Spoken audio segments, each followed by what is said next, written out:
Agora, a gente falou muito desse Palmeiras, né, que assume a liderança com 3 pontos, e o Flamengo, né, que perde a liderança, tem a volta do Pulgar, né, Mauro César Pereira? É um jogador que era um dos principais nomes do Felipe Luiz. Felipe Luiz chegou a falar que o Pulgar tinha nível para jogar no Barcelona, né? Chegou a falar que era nível de jogador europeu. Pulgar é jogador que muitas vezes não é tão valorizado quanto merece no Brasil, e está de volta depois de alguns meses, Mauro. A pergunta: Pulgar vai ter que ralar agora para ser titular, né, Mauro? Porque ele volta com esse meio-campo ali com Jorginho e Saúl. Ou você acha que é mais fácil o Felipe Luiz mudar o Saúl de posição para o Pulgar voltar ao time? Talvez não contra o Botafogo, né, para pegar mais ritmo, mas para voltar a ser titular desse Flamengo, Mauro? Eu acho que ele não vai voltar jogando, né? O cara tá parado desde julho, há 3 meses parado, teve uma fratura no pé, segunda vez que ele tem essa lesão. Vai voltar aos poucos, talvez entre os minutos aí contra o Botafogo. Se ele entrar, estiver muito bem, aí talvez jogue contra o Palmeiras no domingo que vem. Mas a priori, imagino uma volta aos poucos. E se ele escalar o Pulgar com o Jorginho, ele vai colocar, acho eu, o Saúl lá no lado direito, fazendo o que o Gerson fazia. O meia pela direita, e aí Pedro, Samuel Lino, talvez, né? Até porque o Arrascaeta é um atacante, né? É mais um atacante que um meia hoje. O Arrascaeta joga mais avançado. Eu acho que a coisa caminha nessa direção.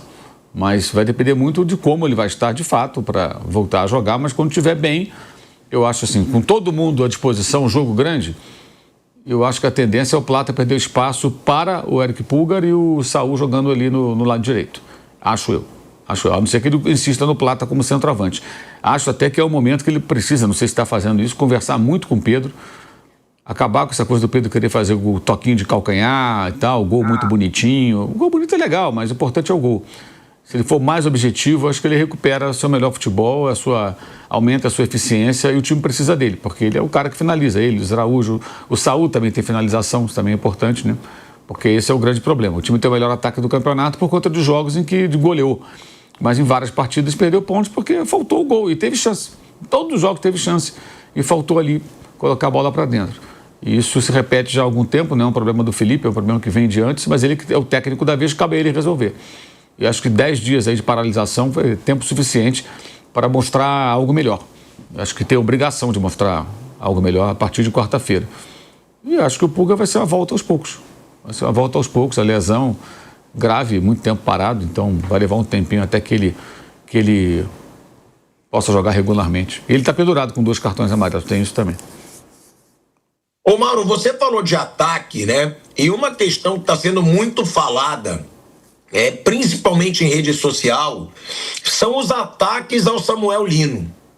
Na minha opinião, é precipitado. Claro, ele tem que ser criticado por ter perdido o gol cara a cara contra o Bahia com um jogador a menos. Um lance daquele é para você matar. Mas eu tô vendo muita mobilização. Que custou 22 milhões de euros. Que é peladeiro, né? Foi pichado no muro da Gávea. Dá importância para esse Samuel. Sério, vamos dar importância para os vermes virtuais da rede social, que só sabe desqualificar jornalista, desqualificar jogador, ofender pesadamente, que não respeitam ninguém, que são esses caras que estão fazendo isso. E tem todas as torcidas, tem do Flamengo, tem do Palmeiras, tem todas elas. Gente que ouve um comentário nosso aqui, distorce. Tem gente que tem muitos seguidores e distorce o que a pessoa fala, joga você ali para as pessoas jogar hater em cima de você. Essa gente a gente tem que ignorar, Thiago, me desculpe. E o Samuel Lino é vítima desse pessoal, dessa ala da Flamimimi, essa ala tóxica, especialmente do Twitter, agora é o X, né? Onde é um ambiente que não cheira bem, né? Um ambiente virtual muito desagradável. Tem muita gente boa, mas tem uma turma que é abjeta e que faz esse tipo de ataque. O que eu vou falar do Samuel Lino é o seguinte: informação do Vitor, o Falso 9, que é um analista muito bom, né? Samuel Lino participou, direto ou indiretamente, de 76% dos gols do Flamengo enquanto esteve em campo. Perdeu um gol feito, perdeu. Estou criticando ele há uma semana por causa disso. Não poderia nunca perder aquele gol. Tem que treinar, tem que ter calma, ter confiança para não acontecer de novo. Ponto. Agora, ele é um ótimo jogador e é muito participativo no jogo inteiro. Agora, se esses torcedores não conseguem enxergar o que acontece em campo, só enxerga quem bota a bola dentro do gol, então é um problema deles. Acho que a gente tenta entender um pouquinho mais do jogo com um pouco mais de profundidade. E ele participa muito, muito mesmo, não é pouco não. Não foi só contra o Vitória, não.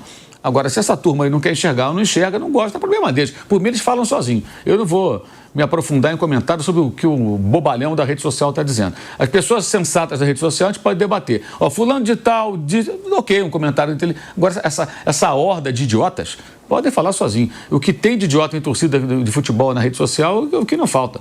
Do Flamengo, por ser muito grande, tem um número também muito grande de bobalhões que ficam ali perseguindo o jogador o tempo todo. E tem a outra turma, que você não pode fazer uma crítica técnica. Por exemplo, eu critico muito a fase do Pedro. O Pedro é muito importante para estar dentro de campo e ser nulo, como foi na Plata, ou não fazer o gol que ele não fez contra o Estudiantes, quando estava 2-0, que ele tentou fazer mais bonito e perdeu um gol, depois de um corte sensacional que levou o goleiro e o zagueiro de uma vez só. Aí chutou em cima do Muslera, o uruguaio fez a defesa. Eu acho que ele pode muito mais do que isso. É isso que me chama a atenção. Ele pode ser muito mais do que isso.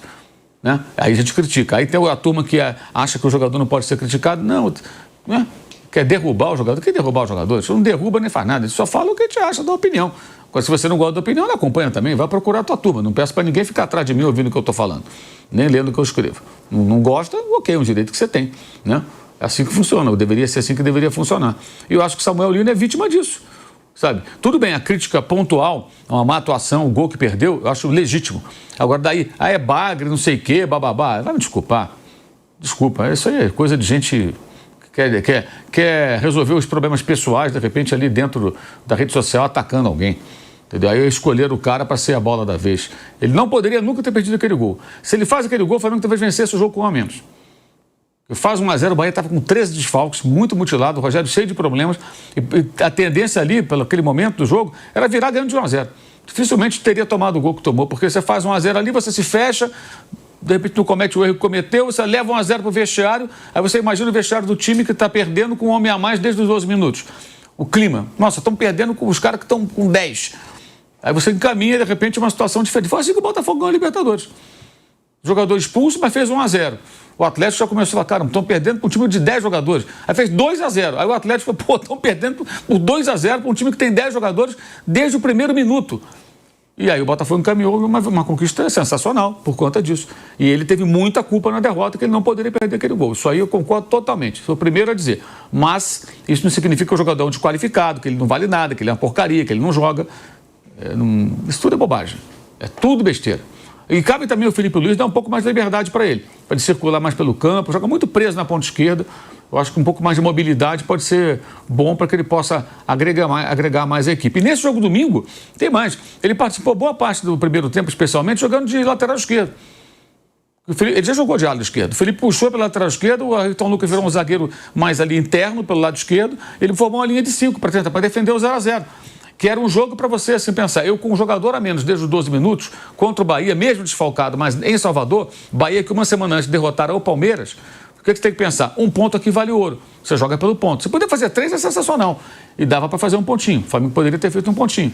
E ele até mudou de função nesse jogo, mas perdeu um gol que não pode perder, sem dúvida alguma. As críticas a essa jogada acho que são pertinentes. Os ataques covardes a ele, eu abomino, como qualquer pessoa, jogador, jornalista, pode ser o que for. Abomino. O que eu vejo com relação a Samuel Lino é ataque covarde, é uma coisa abjeta. É diferente da crítica pontual, sensata, até com indignação do cara. Fala, pô, o cara custou 22 milhões e perde esse gol. Perfeito. Mas o que eu vejo, assim, é chorume mesmo, virtual, sabe? É uma coisa muito tóxica. E essa turma eu passo. A eles o meu total desprezo. Flávio Prado, a gente estava falando sobre esse excesso de cobrança ao Samuel Lino, essa mania do torcedor brasileiro de cobrar em cima do que o jogador custou. Então ele cobre do presidente, do diretor de futebol. Eu acho que tem que cobrar do cara pelo que ele entrega dentro de campo. O Mauro César Pereira trouxe aí que ele participou de mais de 70% de forma direta ou indireta dos gols do Flamengo enquanto ele esteve em campo. Agora, se começar o torcedor a cobrar um dos principais jogadores de forma exagerada, eu já até vi agora, coincidência ou não, eu estava vendo aqui as redes sociais enquanto eu estava no break, já tem página de Flamengo, né, que é o que o Mauro diz aí, dividindo tela, botando assim, Romário com 59 anos, e aí o Romário no amistoso dando a cavada por cima do goleiro. Samuel Lino com 25, eu acho, e aí ele chutando em cima. É muita burrice, né, Flávio? Assim como eu dizia, quando a torcida do Palmeiras estava começando a criticar muito o Vitor Roque, eu repito, você tira a confiança do jogador. E atacante sem confiança, a tendência é só piorar, Flávio. Olha, eu li ontem uma entrevista do Jude Bellingham, ele dizendo que ele quase entrou em depressão, ou chegou até, não existe semi-depressão, né? O cara ou fica depressivo ou não fica. E ele entrou em depressão com a história do Real Madrid. Mesma coisa, foi contratado por um valor muito alto. E aí ele começou a entrar nas redes sociais para saber o que estavam falando dele. E ele falou que aquilo o abalava muito, mesmo quando era elogio. Porque ele achava que aquele elogio ia ser uma cobrança lá na frente e tal. E aí, finalmente, ele procurou um psicólogo e o psicólogo disse, velho, faz o seu trabalho e não fica dando importância para esse tipo de coisa, que isso não vai mudar nada. O que estão falando de bem e de mal para você não vai mudar em nada na sua vida. Então, é uma recomendação que eu faço. Você vai dar ouvido a idiota. Você está perdendo tempo. E a rede social é um paraíso para idiota. Todos são, não, mas a maioria é. Então, ali você está dando... Não podemos esquecer que o Brasil é um país que tem 94,7% de analfabeto funcional. Os caras nem entendem o que eles escrevem ou o que eles leem. Eles leem e não entendem, eles ouvem e não entendem. Então, você vai dar bola para esse tipo de gente? Faz o trabalho dele. Se ele se preocupar com isso, e é elogio... E vai, não tem que dar, tem que seguir a vida dele. E o Flamengo precisa dar uma bela bloco. O Felipe Luiz tem que proteger o jogador. Ao mesmo tempo com aquele negócio de chama o SAMU, não sei o que lá que você falou que a torcida estava gritando.